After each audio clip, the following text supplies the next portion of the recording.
And out of 10, I would say we get 1 or 2 very positive comments and say, yeah, that's a good idea. But otherwise, 8 of them will just give us a blank face and say, cost cutting is our main idea now. So it's not an easy task, as I'm not a negative person, I'm just telling you experience out there. But for consultants who are in the room, what I tell you this, if you target the employers and you are successful with maybe 50 staff, and you know, 50 of them every year continuously, maybe 50% invest, and sign up with a salary deduction on a monthly or yearly basis, and continue to contribute yearly to the scheme. It's a very powerful exercise. Short term, the fund size is small. Multiply that with 20 years, multiply that with 50 staff, it's a lot of money.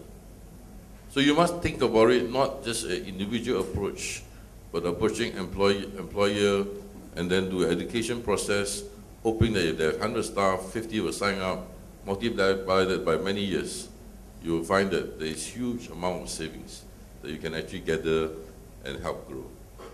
What I would caution is that the individual touch that financial planners and unit trust consultants provide, may be the key to moving this industry forward, and particularly in the first few years, because because of this education need that we have, and this personalized sale that can be out there, can be far more effective, on a hit ratio basis than than trying to sell to large groups of employees. Getting to the right people may be the key to this. Who are the right people? One, they pay taxes. Putting away the $3,000 a year, which isn't that much, but it makes a difference in the long run. It makes a huge difference in the long run, and the people who pay taxes will want to do that simply because of the amount of money they can save. They can save, Okay. 750. Sorry, they're not saving. They're Tax relief. they're getting their tax relief of 750 ringgit a year, and that is tremendously powerful. It's the if you get that person thinking about retirement, they're already maybe they are or are not participating at EPF because of course it's mandatory. The first thing they should do is open up a PRS account and put their $3,000 a year in. Okay. And if we can get to those people, Okay. that's what'll kickstart this industry. How about the other self-employed out there? Making good money, some of them, maybe some are not. So income is a bit irregular. There are months that I have lots of money. There are months that I don't even can't even get a collection. So how can we help this group now? Well, I think I'll pass this along because it is a difficult one. It's not going to be that easy. But of course, one of the things that exists, one of the features of PRS that has been adopted from from a best practices point of view, is the ability to make the contributions how and when you want. I mean, this flexibility that has been introduced into the system, where it's not just about employees and employers. It's about anybody who wants to save, and you can put in your $3,000 a month, $3,000 a year on December 31st, or you can put it in on January 1st, or you can put it in however you want. When you get your bonus, when you don't. And for a self-employed person, when they start, taking money out of the companies, do they pay themselves salary? How do they, actually structure that? It varies a lot, of course. But PRS opens up the opportunity, to make those contributions, on a very ad hoc basis, as and when the money's there, and that flexibility, I think, is a big factor versus a monthly employee mentality, which is a very different thing than a self-employed person. Not really. I think our initial focus has been at the employers and the employee side. We are still trying to figure out how to reach out to the self-employed, because we reckon that the drive towards PRS really is the tax exemption. It's tax savings. So it's tax savings that you get, and because a lot of self-employed, they may or may not pay tax. As such, they may not have that particular angle to encourage them. Another opportunity for retirees to be or already retired, that they have the money sitting in a bank earning a fixed deposit interest rate. Is it a good way to put into PRS? Because I know the time frame is 55 for PRS. Do you accept people who are age 60? No, good point. One of the things when I talk about the job that was done in terms of the development of the PRS, one of the things that isn't really there yet is the post-retirement. And almost sort of hesitate to say we need to talk about post-55 or post-60, whatever it ends up being, because that part of it really isn't there. It's the system allows for a lump sum withdrawal, just like EPF, and I think it's something. It's one of the challenges we've got in the industry is the development of that post-55, that post-retirement phase. And I think quite it's long, huh? 20 to 30 years. Yeah. Oh yeah, definitely. But it is something we need to start doing now, and that education, et cetera, because one of PRS should be a good option for people. If you put your money into, you take your EPF, you can leave your money in EPF. You don't have to withdraw it, of course. And if you leave it, you continue to get your reasonable, we'll call it, dividend every year. But if you want to be able to manage it yourself, and you want to be able to have some say in how it's managed, and be able to have withdrawal options, which we need to develop, PRS could be a very good, option for people to use for their EPF money, and that would be now. That's not 30 years from now. That's people who are retiring now. And of course, PRS in itself needs to have some structure to that post-retirement phase. And it's something that... So it is an opportunity after all, huh? Well, PRS is a higher standard product. No? That goes without saying. You're dealing with people's life savings. So to cater to that in terms of where we are now, for those that are more than 3 years in the industry, you do your familiarization program. Those that are below, you've heard Engineer Amazaki say, you just sit for your exams. So I think we need to get on that basis because we need to build the trust out there. From the regulation side, we are doing whatever we can in terms of the regulatory framework. 8 PRS providers, out of many who actually came in for a beauty parade to qualify. You're having 8 of the best. This is a Miss Universe contest in some sense of the word. 4 providers. It is true. There was an assessment. They were shortlisted. They have to submit a lot of things in terms of their fee structure, their business models, their successes, how many awards they've won, their performances, etc. That has all been done. And then even the trustees and so on. We actually register them. We know who they are. And those with bad records actually don't get registered. So we try and create a very safe environment for you. And for the people sitting out here today, you are also part of that environment. And we have to do that as well.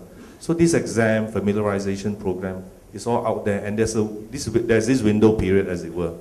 So get yourself out there, see Engineer Amazaki and his staff at FIMM, go and get yourself PRS accredited, as it were. And this is the month of launch. And they are raring to go. There are 3 of them, Mr. Universe, right? Not Miss Universe. And 3 of them are... Really straightforward to become PRS certified. For those that are UTCs or a financial planner or an insurance agent who have 3 years experience, simply need to go through a day and a half of familiarization program from an accredited trainer, right? You can't just, have anybody come out and do it. You have to actually be licensed, to do that training. But of course, that's a way that we were able to kickstart the industry faster by having this route. And then, of course, under the 3, if you have less than the 3 years experience, you need to actually sit and write the exams, which are taking place.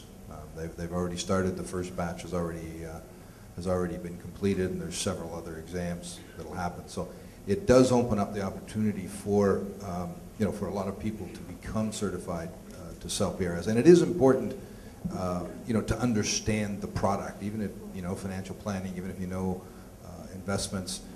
You do need to understand the specifics of the PRS.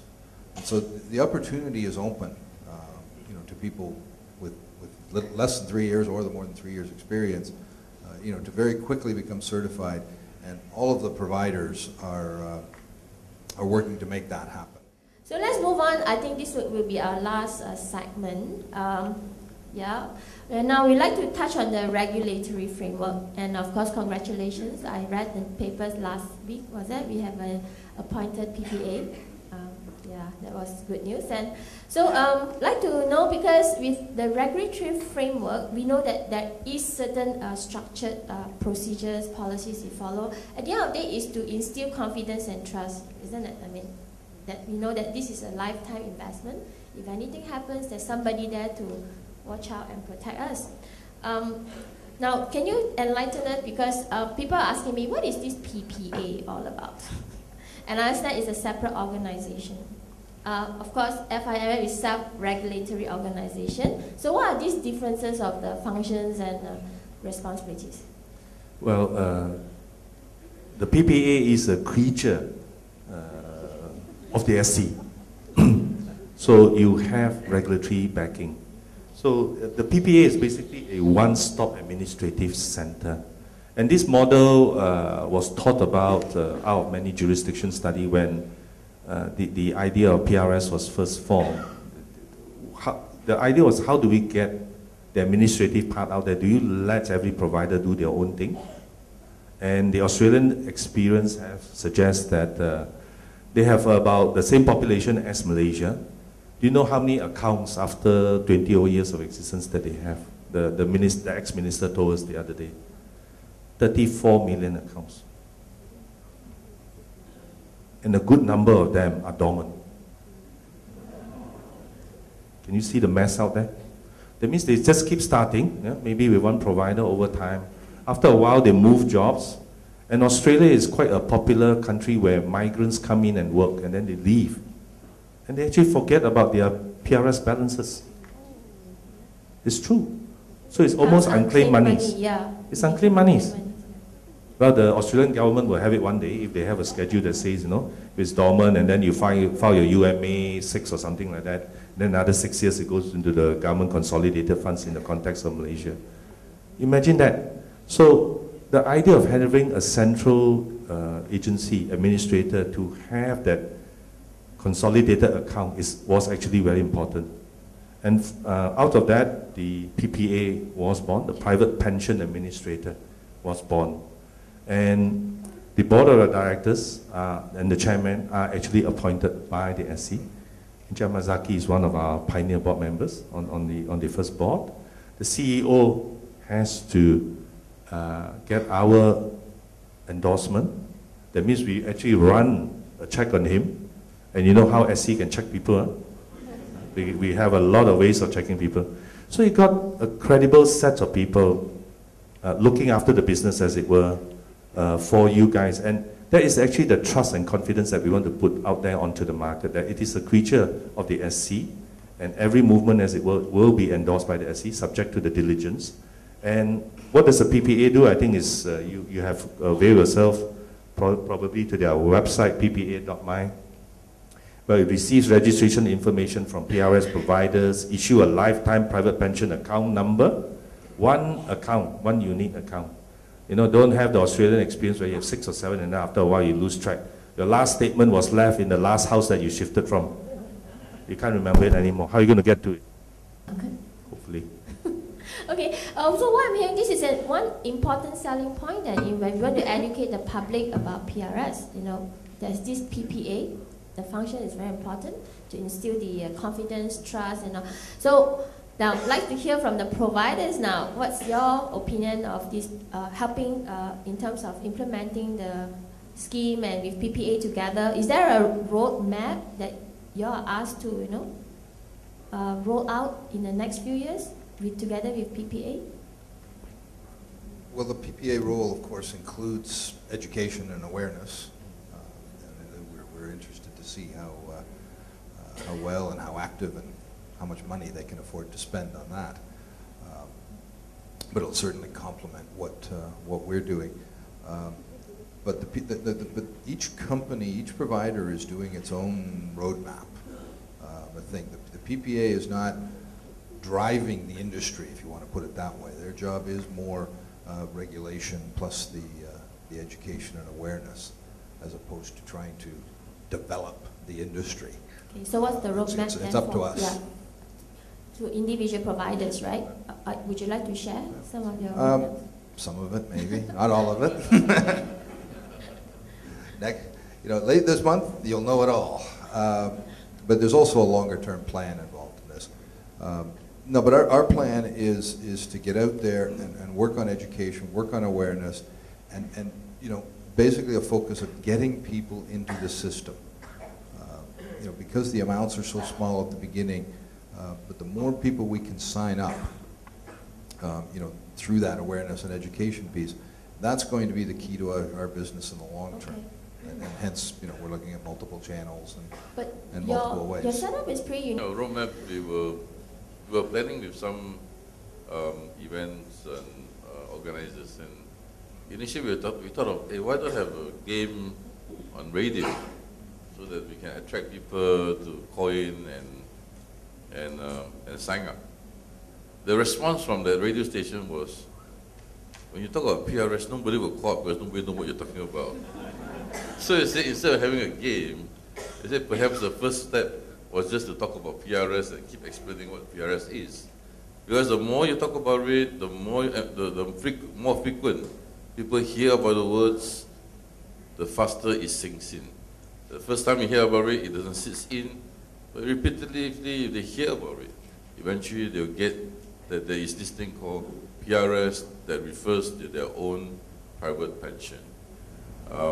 And I think that's probably where the roadmap, that's probably where most of us as providers are spending our time and effort. Really, it's all about education. And what we are doing will be complementing what PPA will be doing, as they also will roll out the awareness program for PRS. And as Campbell said, the first step for all of us really is to reach out and sign up as many as possible, be it individuals or through employers or to employees by the employers. The key step is to sign up as many as we could, because it's essentially, it is a critical, it's a mass game. You need a critical mass to develop this business. Around, that's why if I myself, I'm not really sure how the product will be, how do I go and talk to my clients? So that's one thing that I feel. Okay, great. That's a good thing. Where we're running into here is, there is this urgency and things, and this comes down, from the Prime Minister's office and the whole economic transformation program. Certainly the Securities Commission is there. The push is there to make this all happen fairly quickly. But of course, there is a process that needs to go through on the product approval. The providers have been named. We've received our licenses now, but the products have not been approved. And that's why you're not seeing specific